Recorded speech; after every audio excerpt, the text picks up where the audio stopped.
Hello and welcome to Colred Plays Raid Shadow Legends. I am Colred. Thank you for joining me.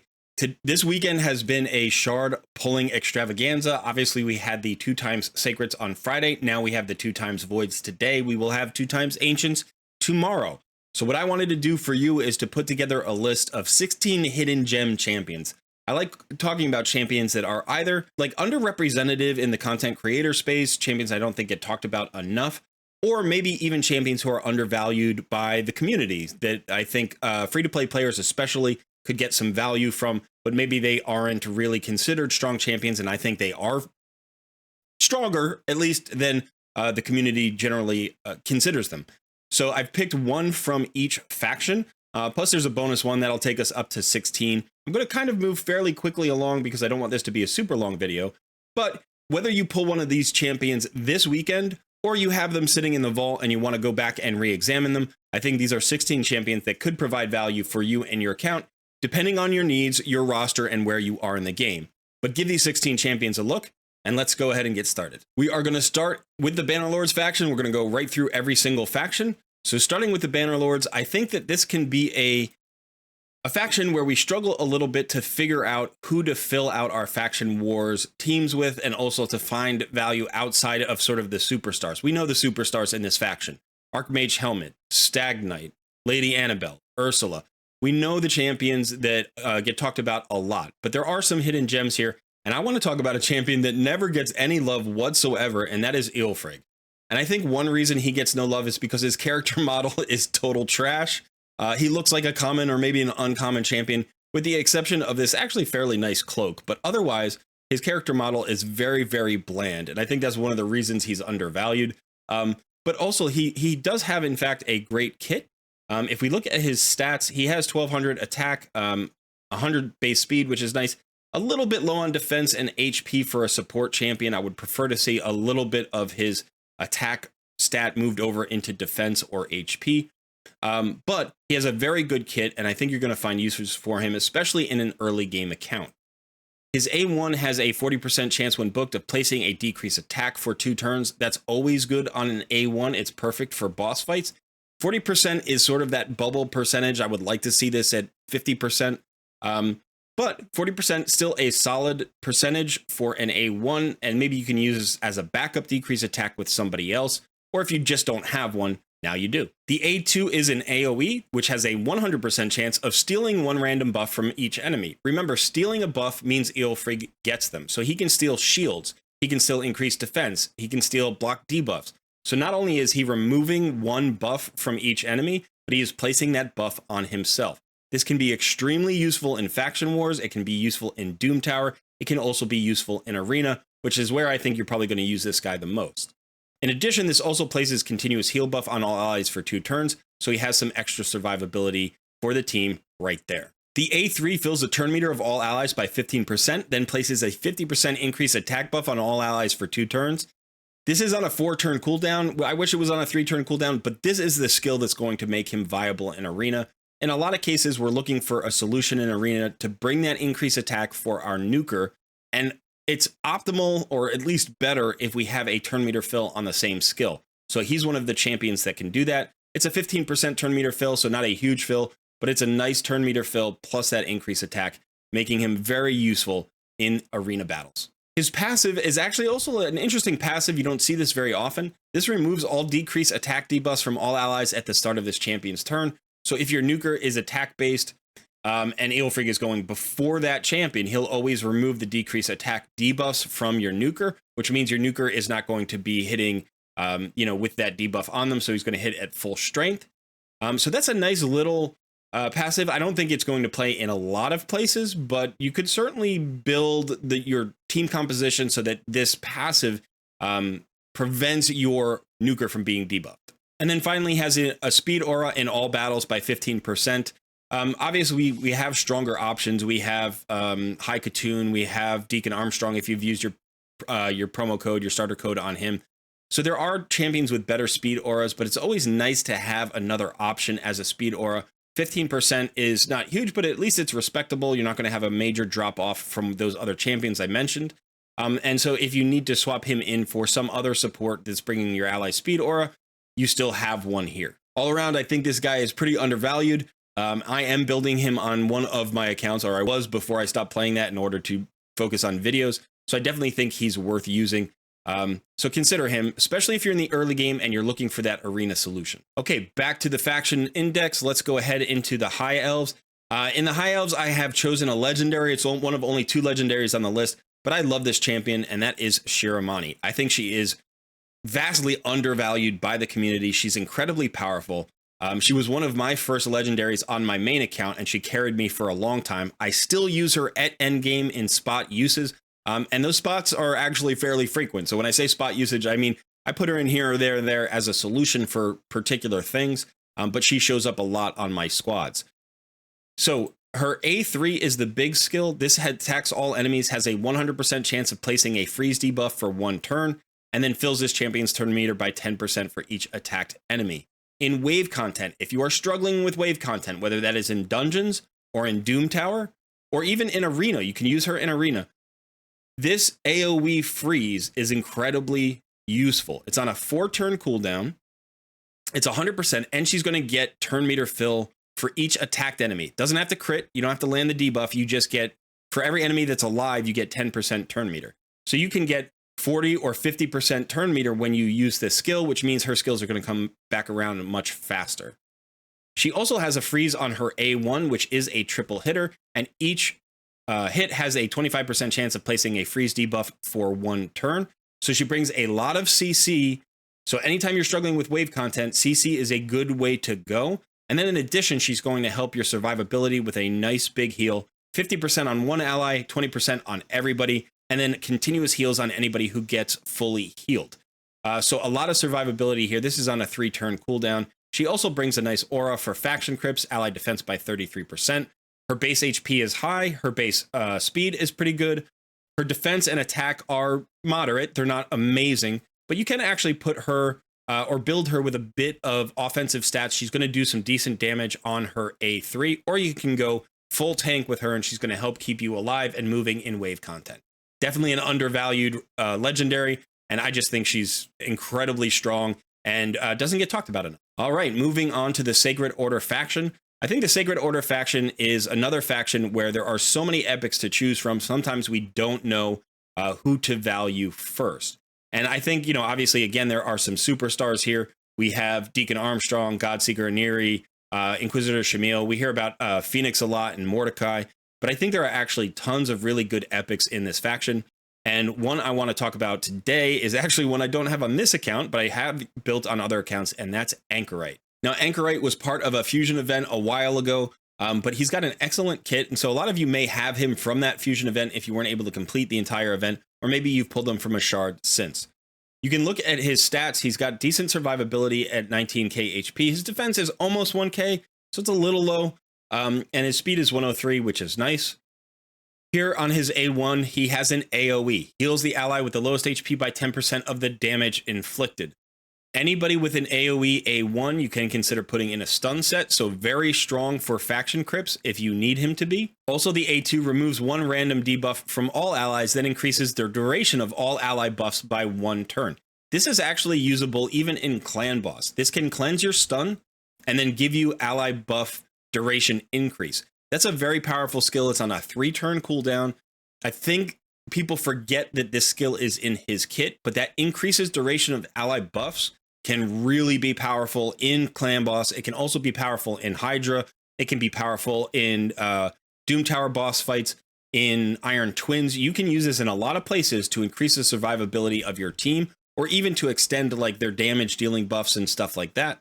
Obviously, you know, that's increased attack or increased defense. You can increase the duration of continuous heals. So you can really get a lot of value out of this A2. His A3 is also a very powerful heal. Fully heals a target ally. Does not matter how much health they have. It is a full heal. That is really rare. That is a rare heal. It is incredibly strong. That means you can take somebody from 1% health to 100% health with one skill.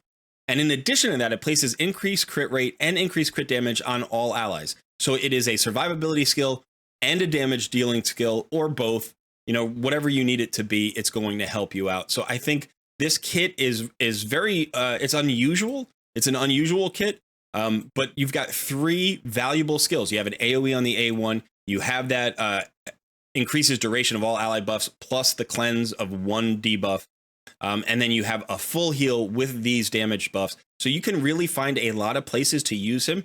As a free-to-play player, I'm always looking for versatile champions, and I think this guy does a great job in that respect. He also has a great survivability aura. It increases ally HP in all battles by 25%. So you can use him as an aura champion in any battle in the game if you need a little bit of extra survivability. So again, Anchorite I think gets overlooked. There are tons of epics in this faction. I think that's one of the reasons why. But he has a really interesting kit that I think you can get a lot of versatile use out of. So consider Anchorite, especially in an earlier mid-game account. Moving on to Barbarians. There is an epic in this faction that was added not too long ago. And I don't have him on this account, but I've used him on another account to great effect. And that is Hoskarol. First of all, he's one of the coolest looking champions in the faction, I think. I just love his character model. I love his visuals. He almost looks like he's half ogre or something, right? And like this is a character model that's somewhere between factions. He could be part of 2 factions. But anyway, he has an excellent kit. You can see from his stats, he's got nice defense, pretty good HP, okay speed. 98 is not slow. It's definitely not fast, but not slow. He is a defensive-based champion. You can build him very tanky. And the reason you want him is for this A2. So attacks all enemies, has a 75% chance when booked of placing a stun debuff for 1 turn, decreases the turn meter of enemies under stun debuffs by 15%. Doesn't have to be this stun, by the way. If they're stunned from another champion, that would also work. And this is on a 3-turn cooldown. So an AoE stun on a 3-turn cooldown is very good. I know it's only a 75% chance of landing, but that's still a solid chance. So if you are struggling in wave content early on, especially Doom Tower, this guy can be that early Doom Tower solution, and you can continue to use him for a long time. He is a perfect faction Crypts champion, defensive based. He's really tanky. And then the rest of his kit is pretty good too. It's all based around stuns. His A1 has a 40% chance of placing a stun debuff for 1 turn. So that's nice on an A1. His A3 removes all stun debuffs from all allies, then places an increased defense buff and an increased resistance buff on all allies for 2 turns. It is the smaller increased resistance, but that's still a pretty good percentage there, 25% additional resistance. This is on a 4-turn cooldown. So it's kind of strange because you want to think of this primarily as an increased defense buff, but then you're going to have spot uses for either the remove stun or for the increase resist, right? So it's basically an increased defense. And then in other cases, it's a cleanse. In other cases, it's an increased resist. So you're not going to need all 3 of those effects on this at the same time in most cases. But again, versatility is what we look for in free-to-play champions. And I think this skill brings some nice versatility. His passive makes him immune to stun debuffs, which is kind of cool. I wish his kit were a little bit different. Like this passive makes sense because his kit's all about stuns, but I actually wish this passive were on somebody else who did something good for Clan Boss, so you could use him in Clan Boss this way. But really, that's not something that you want to do with Hoskarol. Increases the damage inflicted by all allies by 15% when attacking enemies under a stun debuff. So when you drop this stun, it actually makes everybody that has the stun more vulnerable to damage. That's a nice passive, synergizes well with his kit there. And then finally, increases ally defense and faction crypts by 30%. Again, a great faction crypt aura. 30% is a lot. Going to make him hit harder. Also going to keep your team, healthier and moving through the waves of the faction crypts and getting to that boss with a lot of health. So early mid-game accounts, wave content. If you're struggling, especially Doom Tower, pick yourself up a Hoskarol. Also, if you need help in the Barbarian faction crypts, great champion for that as well. All right, we're on to the Ogryn Tribes faction. And I struggled for a second in thinking of who I wanted to pick out of this faction. And then I realized there is a new champion that's been brought out I haven't heard a ton about, and that is Wuzgar. Now, I am currently building a Wuzgar. This is one of the only champions on this list I haven't actually utilized very much, but he is relatively new, at least I think he is. But he's got a really interesting kit. And again, if we look at the stats first, over 20k HP, over 1k defense, and 105 speed. So, seems fairly survivable. Those are nice stats. And now let's look at his actual skills. His A1 is a 4-hitter.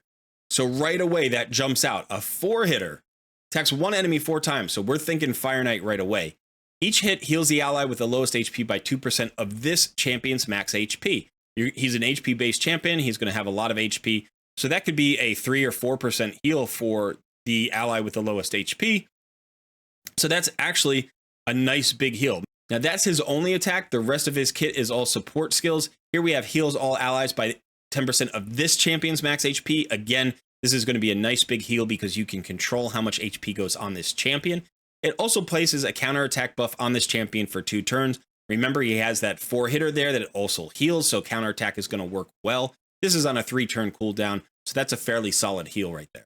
The A3 places a 30% reflect damage buff and a shield buff equal to 20% of this champion's max HP on all allies for 2 turns, again on a 3-turn cooldown.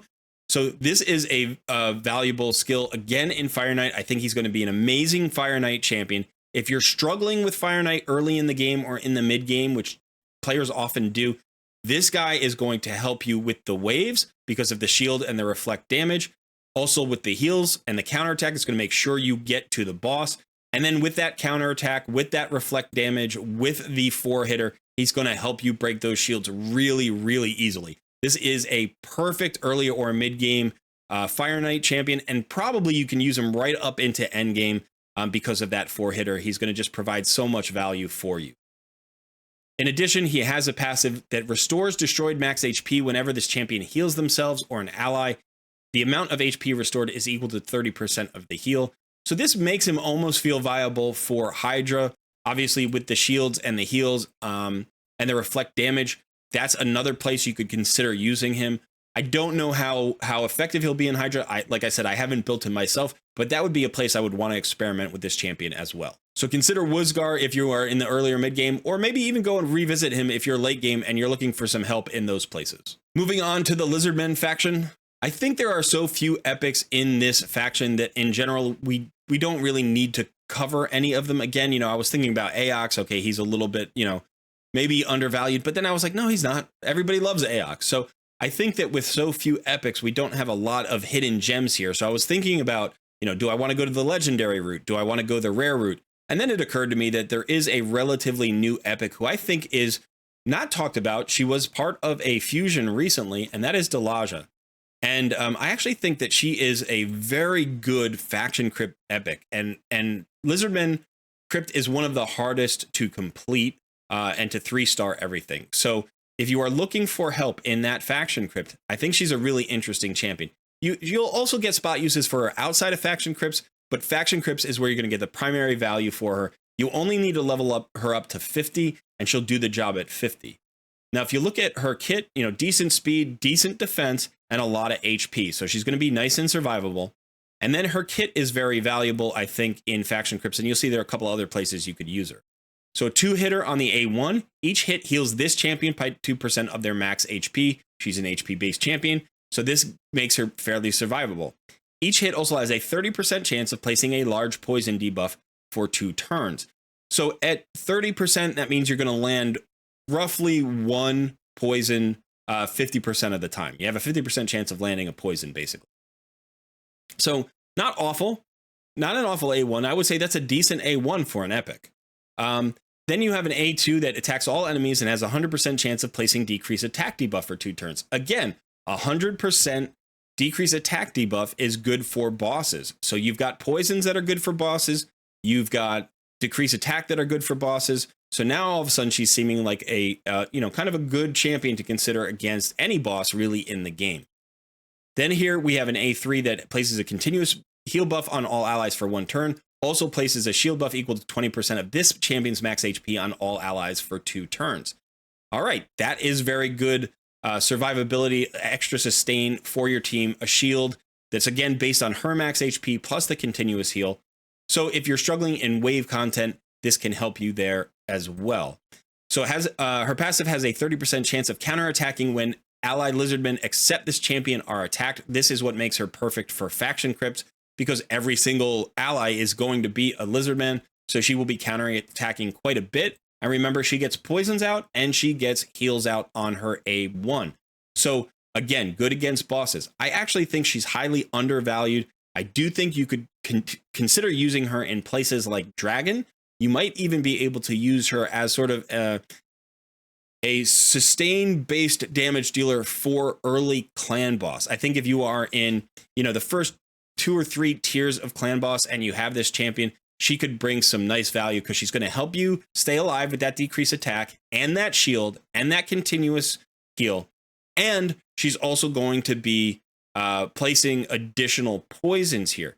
Also, if you've fused your Raz and Scarhide and he is in your clan boss team for his weaken and drop defense, you can put her in the team. She's going to get out extra counter attacks, which means more poisons as well. So I actually think she is viable in Demon Lord clan boss, especially if you're using Razin in that team. She's going to bring you extra survivability and extra damage, but definitely consider her for things like Dragon, where turn meter isn't a factor and you're not trying to do that, or even wave content, say in Doom Tower, where you're struggling to get through some waves, you need a little bit more survivability. She's not going to bring you an AoE stun or an AoE freeze like Hoskarul or Shiramani, but she does bring that AoE decrease attack and then the shield and heals, so that can be another way to tank up those waves and get through early Doom Tower.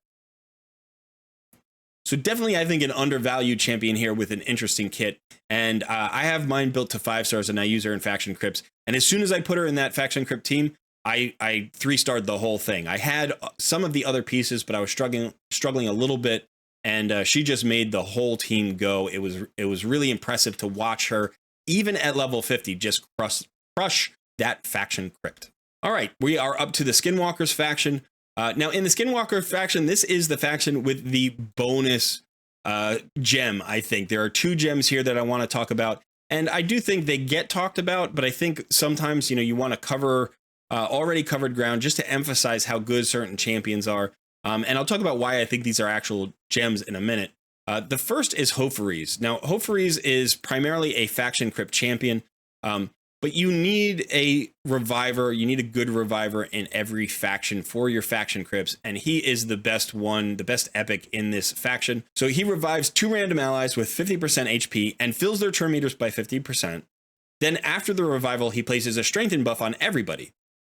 So this is a very good revive, actually. It's not an AoE revive, but 50% HP with turn meter and a strengthen for everybody. That's a nice, viable revive. Very good for Faction Crypts and very good even in other places where you might need a reviver. His A1 attacks 2 times, has a small chance. It actually books up to 30% chance of placing a stun debuff for 1 turn. So again, 50% of the time, you're going to get a stun off.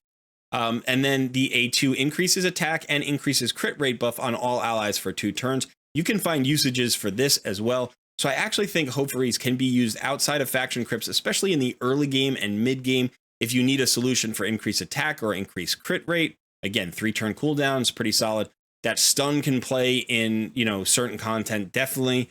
And then obviously the revive. You can even use him early on in Arena, not only as your increased attack champion, but in that revive champion, you can make him really tanky, and that's going to actually provide a lot of value in like up to maybe Silver Arena into early gold. Finally, his aura increases resistance in all battles by 40%. Not increased resistance is not the most useful aura in like all battles, but in spot cases, it's the one that you want. So then you have a nice increased resistance aura of 40.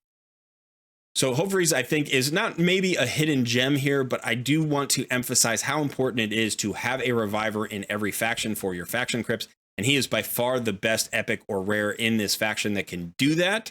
And so if you don't have Mighty Uko, or you don't have one of the legendary revivers, I don't know if there's any others actually, but if you don't have Mighty Uko or another reviver, then Hofaries is your best reviver in this faction. Let's stay in this faction, and we're actually going to look at a void legendary here, and that is Tunisia. And I don't know, you might be looking at me and saying, how is a void legendary a gem? How is that a hidden champion? And I think that she actually is, because she's not talked about very much. And I think the reason is simple. Void legendaries are amongst the best champions in the game. Like if you listed the top 10 champions in the game, probably 6 or 7 of them would be void legendaries, right? Maybe more, maybe 8. And so if you are like the 25th best void legendary in the game, you're not going to get talked about a ton because you're just too far down the list. But I think she's actually undervalued. I think she's under kind of hyped. She's not talked about as enough. She's definitely underexposed. She has a very good kit. She's an attack based champion. She has very good base attack. Solid defense for an attack-based champion, good speed.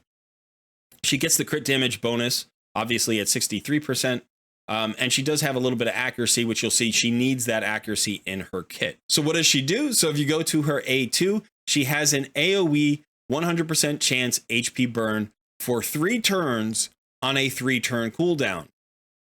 That's really important. That means 100% uptime on Hydra Clan Boss. That means 100% uptime on Spiderlings in, the Spider Stand until they die, and then you have to replace it. In addition, she has a 100% chance of placing a stun debuff for 1 turn on targets with 50% turn meter or more. So if they're more than 50% turn meter, you get stuns, great for wave content. If they have less than 50% turn meter, she has a 100% chance of placing a small decreased speed. I'm sorry, that's actually the large decreased speed. The large decreased speed debuff for 3 turns, again, on a 3-turn cooldown. So you're either getting a stun or you're getting a slow. And the slow lasts as long as the cooldown of this skill. It also hits nice and hard, actually. So even without the HP burn, you're going to get a lot of damage here. But this is an all-around great skill. You can use it in so many places. It's good in arena. It's good in wave content. It's good against bosses where you need HP burn and decreased speed. Decreased speed can land on a boss if you time it right, obviously. So, consider that as well.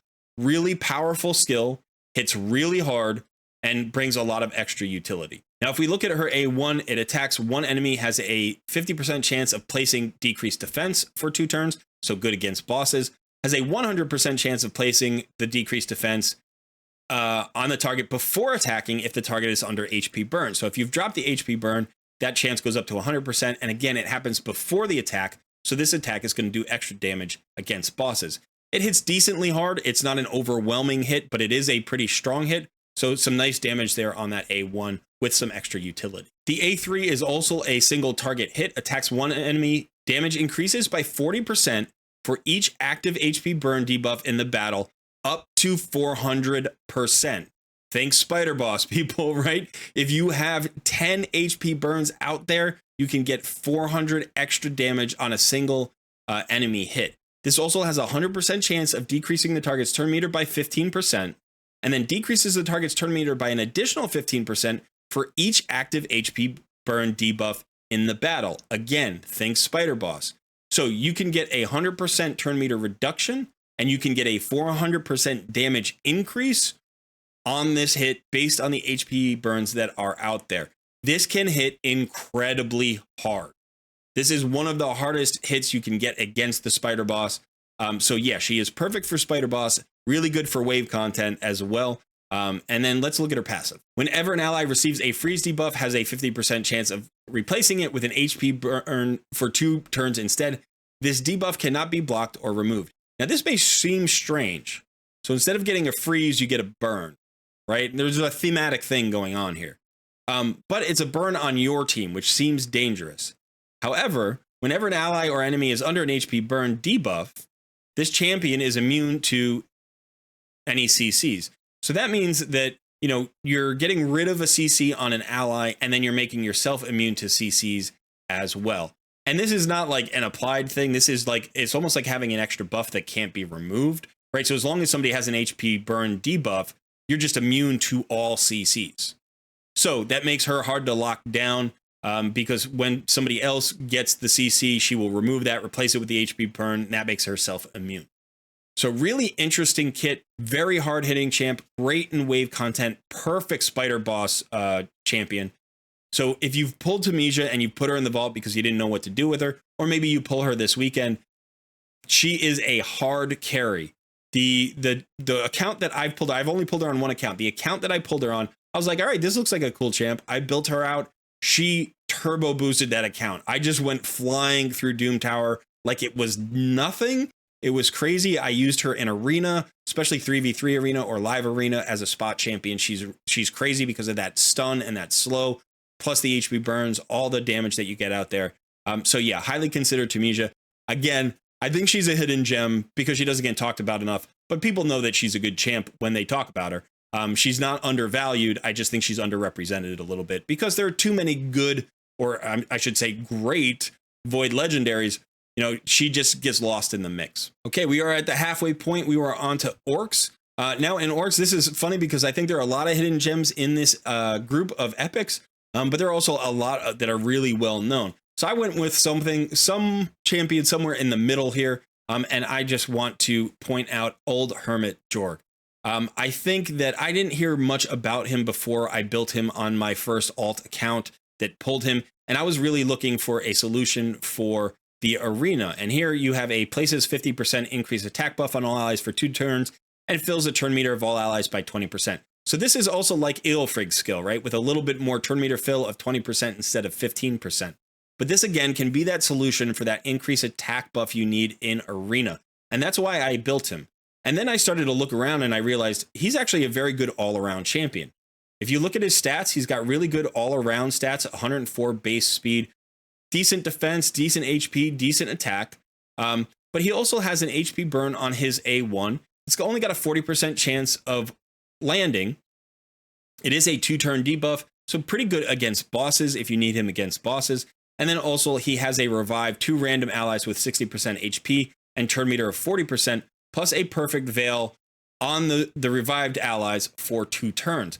So this is a perfect faction crypt revive. That's exactly what you need. So if you build him for arena, you're going to have him for faction crypts. If you build him for faction crypts, you're going to have him for arena. Maybe you use him in a 3v3 arena team. Maybe he's not your primary on your primary team, but a really good all-around champion, decently survivable, can even be used in some secret rooms in Doom Tower. So definitely an excellent champion, especially if you get him in the early or mid game. More versatile than I think people give him credit for. He can be used in a lot of places. We are on to the Demonspawn, and this is another faction that I think just has so many good champions that sometimes certain champions get overlooked in the mix. It's not that they aren't known to be good. It's just that they can't get enough press, basically, right? They need a PR rep, right? They need somebody who's like pushing their brand a little bit. They need some exposure on social media. And one of those is Skimfos. Skimfos is an amazing epic. He does an interesting thing. There aren't too many kits like this in the game. And so I think he has a lot of value, but you're going to have to get good at using him. And I think he can be a little bit confusing to use at first, but then once you get a handle on him, you're going to find him extremely valuable and a lot of content.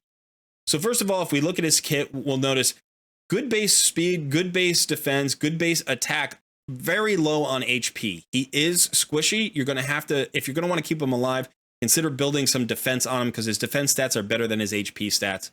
But you're going to have to do something to keep this guy alive in certain fights. One of the ways you can do that is just make sure your whole team goes first all the time, so he's getting his value out there right away. But that is one drawback to this champion. Otherwise, he's an amazing champion. Let's look at his kit.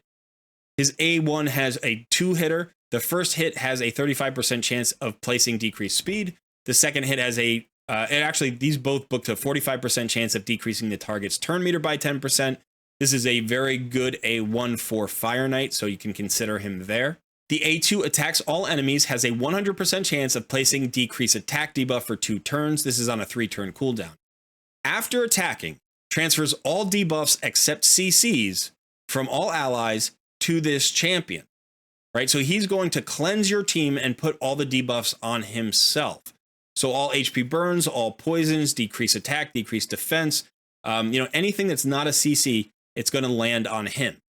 Okay, now that is a 100% chance of dropping the decreased attack as well on the AoE. So, a good all-around skill. It has that, and it sort of has what's considered most of a cleanse. Now you might ask yourself, well, why do I want to do that? And the reason is simple. He has 2 additional skills that synergize really well. The first is his passive. So it heals this champion by 5% of their max HP for each debuff on them at the start of each turn.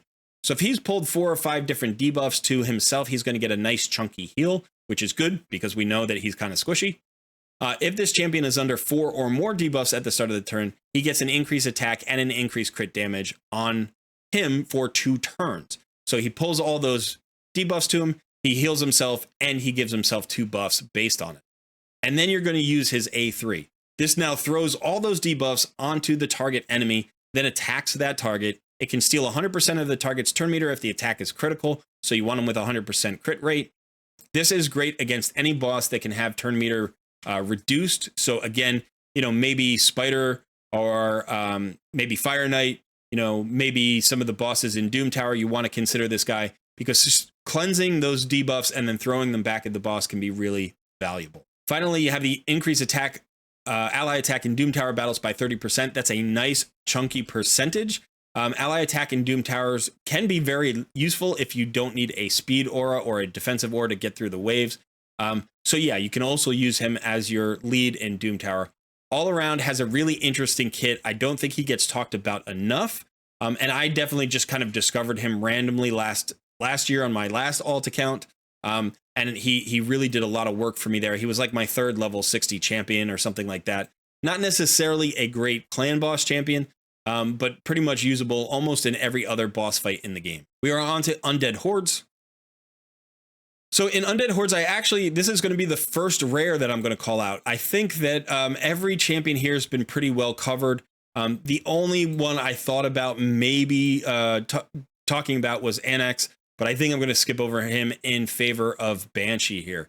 Now, as far as rares go, Banshee is not one of those that everybody says you have to build her, but she is a very good rare for specific uses. First of all, her stats are not great. You know, she's a little bit squishy. She doesn't hit hard. She doesn't have great speed. So you're like, all right, right away, you know, as a rare, I'm not super impressed with her. But if we look at her kit, her A1 is an AoE that has a 30% chance of placing the small decreased defense debuff.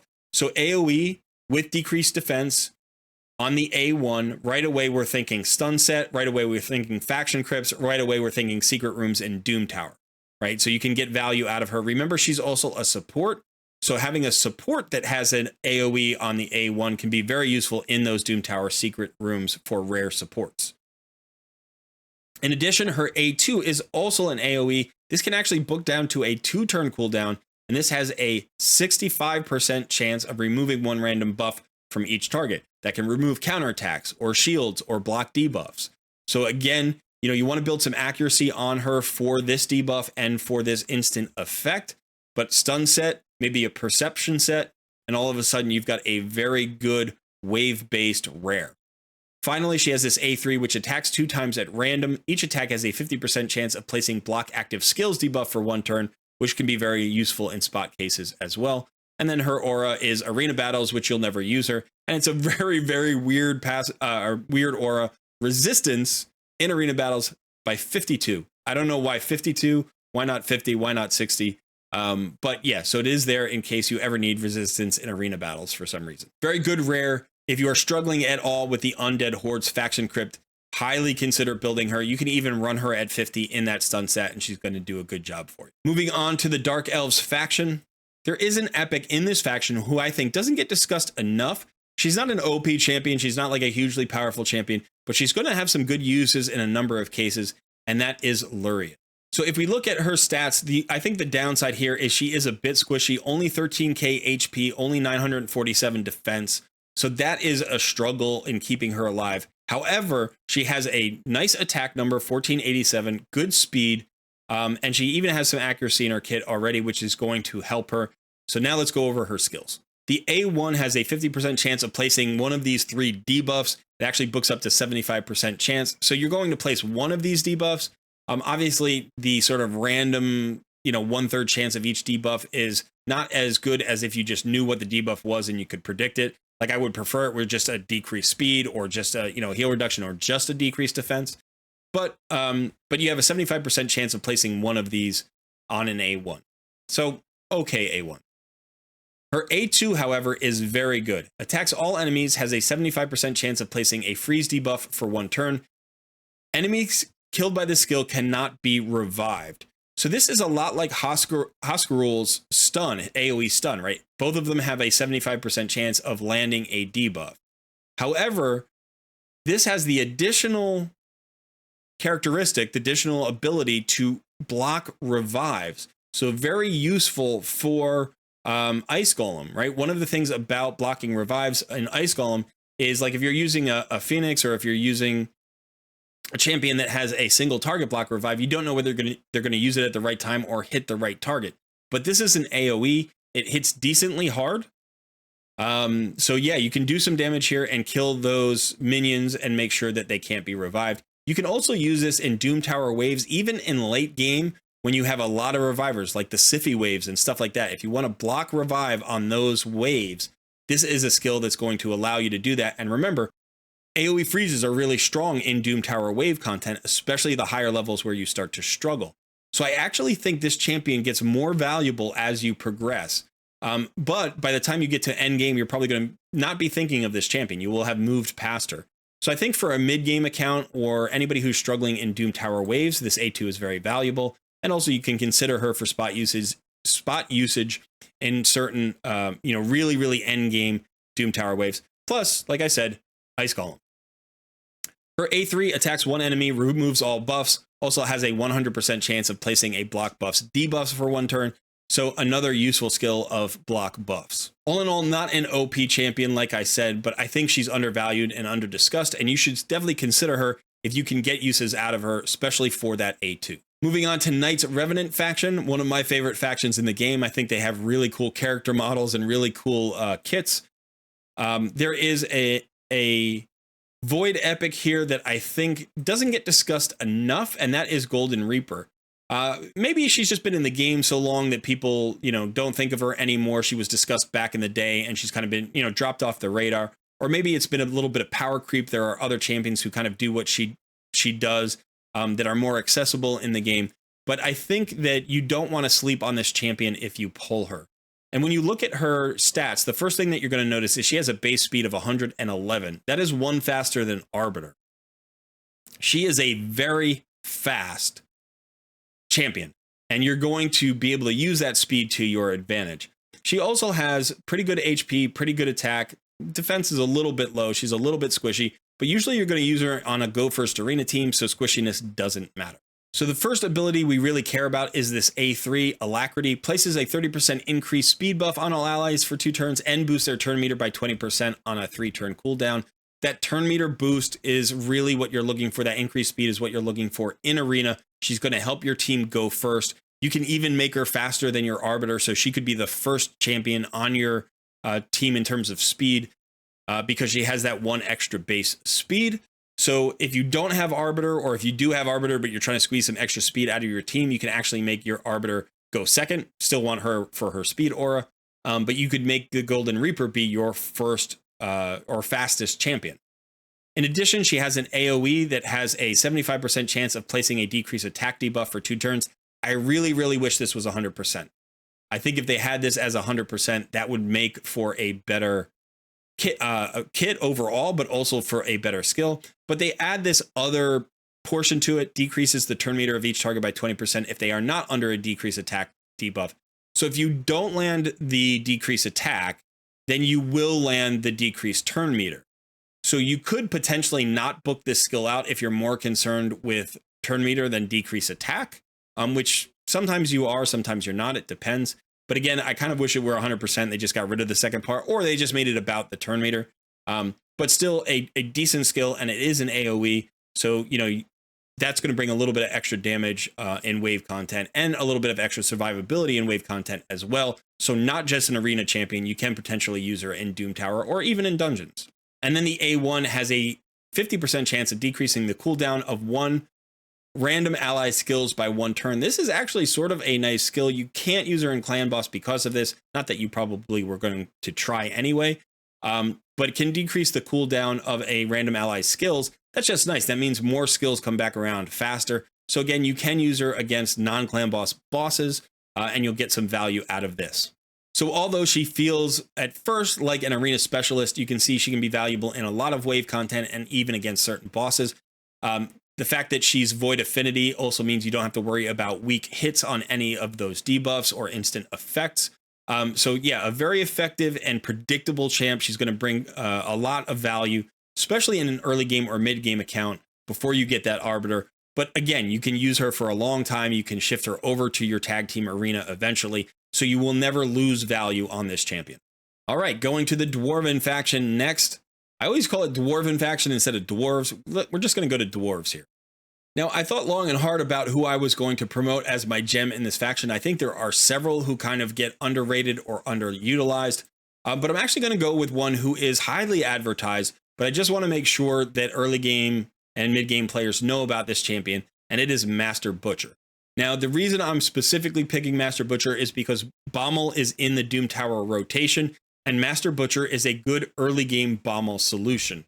Now, a quick caveat, do not build Master Butcher past 50. Absolutely don't build him to 6 stars. You can consider even running him at 4 stars. That will get you past probably the first 2 Bommels in Doom Tower. And by that time, you should be looking for other solutions. So I don't want you to too heavily invest in him, but you can build him up to 4 stars and then use him as a Bommel solution early game. And then eventually you can just use him as a chicken, turn him into a 5-star chicken, consume him, and you won't need him past this point. So why is he a Bommel solution? It is because of this passive here, the first passive. When attacked, heals all allies equal to the amount of damage taken. This is on a 1-turn cooldown. It does say does not work against bosses, but remember, Bommel's bombs are not bosses, they are minions. So when those bombs go off, he's going to heal all of your allies as much as they've taken damage, as long as they survive, right? They have to survive the hit, but if they survive, their HP is going to go right back to where it started before the bomb went off. So that is going to allow you to survive at least 1 round of bombs. If Master Butcher survives, it'll help you survive the next round of bombs as well. He also has this other passive, revives a random ally with full HP when this champion is killed. So you can also use him with another reviver, right? He will revive anybody who dies from the bombs if he dies, and then you can revive him and you're going to get the first passive again on the next turn. The rest of his kit doesn't matter at all, but his A1 has a chance of provoke, and his A2 also places a provoke debuff on an enemy for 2 turns, and then an increased crit rate on allies, and an increased attack on all allies. They're both the smaller version. So not useless skills, right? 2 provokes. But primarily you're going to use him for these passives as a Bommel solution. Again, don't build in the 6 stars. Don't think he's your permanent Bommel solution. He's not. He cannot take you through Bommel in hard Doom Tower, unless maybe you have crazy gear. But there are better solutions for Bommel in the long run. But early game, if you need a Bommel solution for right now, because he is the first boss in Doom Tower, go ahead and build yourself a Master Butcher up to 4 stars, and that should do the job. We are down to the last 2 factions. We get to the Shadowkin faction, and I struggled with this one because I think there are like 5 or 6 or 7 hidden gems in this faction of legendary, epic, and rare status. But I am going to call one out because recently I had a clanmate, a person in my Discord community, ask me about Shadowkin faction crypt. He was really struggling. He was like, what can I do? Now, there are tons of great epics that'll help you in faction crypts, but I want to talk about one who I think is really undervalued, at least in the content creator space. I've never heard anybody tout this particular champion, and I think she's really strong and undervalued, and that is Kinagashi. Now, she is a support, and the first thing you need to know, the reason that she's the most valuable champion, I think, that is undervalued in this faction, is the fact that her A2 is a revive. It's a single ally revive with 50% HP and 50% turn meter, and places an increased defense buff on that ally for 2 turns. It's on a 4-turn cooldown. This is the only revive at epic or rare rarity that is a just revive, it's just reliable. It's not conditional. It's just revive. It's the only one, which is kind of crazy in a faction that already has so many champions. So if you don't have one of the legendary revivers, she is your only real option, especially in boss fights, because all of the other revives are conditional upon killing an enemy, and you can't kill the boss to revive somebody. So if you want to 3-star your Faction Wars bosses, you need Kinagashi. You absolutely need her, or you just need a team that is so indestructible that it doesn't matter and you won't need a revive.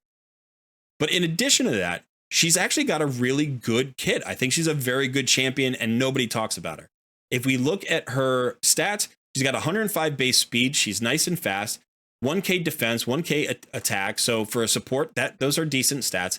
18,000 HP, nice HP pool, decently survivable. Not super tanky, but decently survivable. Now her A1 hits twice, is a 2-hitter. Each hit has a 40% chance of decreasing the target's turn meter by 10%.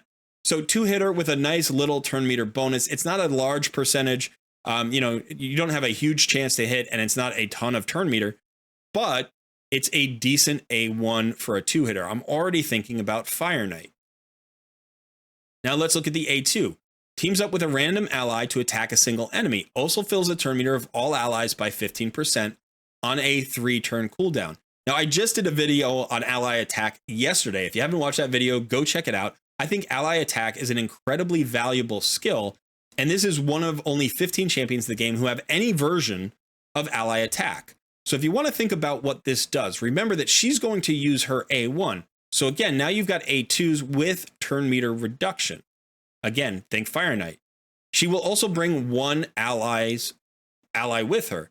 If every single champion on your Fire Knight team has at least a 2-hitter on their A1, that means when she uses this skill, she'll get a double hitter and the ally will get at least a double hitter. So that's 4 hits against the Fire Knight's shield, plus potential turn meter if you break the shield, right? Turn meter decrease if you break the shield. So she's going to be very good against Fire Knight. In addition, she throws 15% turn meter at everybody on your team. So everybody's turn meter is going to go up. Turn meter fill is very powerful. I think this is a really underrated skill, and I think that the champion is really underrated. Good base speed, good kit, everything synergizes really well, and she is the only reliable reviver in the faction at epic or rare rarity. So you're going to want to build her at some point for faction crypts, but you also can consider her for Fire Knight. You can also consider her for any place where that ally attack might be valuable. And there are tons of places where you can use that, boss fights where you can use that, bosses in Doom Tower where you can use that.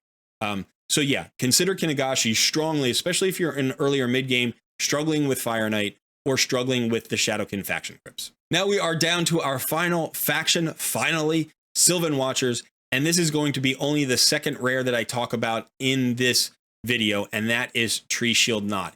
He was also the Fusion champion just recently. He hasn't been in the game very long, so there haven't been a lot of moments to talk about him. But I think that the Sylvan Watchers have some of the best rares in the game, and I think this is probably the best rare that was introduced since the last rare in this faction was introduced, and that was Turlac. So I think Turlac and Knot can form the core of an amazing Sylvan Watchers faction crypt team, and that's really nice because in a lot of factions you're going to do your faction crypts with primarily epics or maybe a couple of legendaries, but here you've got 2 really good rares that work well together, by the way. So let's go ahead and check out his stats.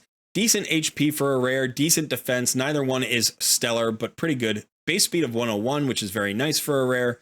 And then let's go ahead and look at his kit. Well, first of all, let's look at his character model.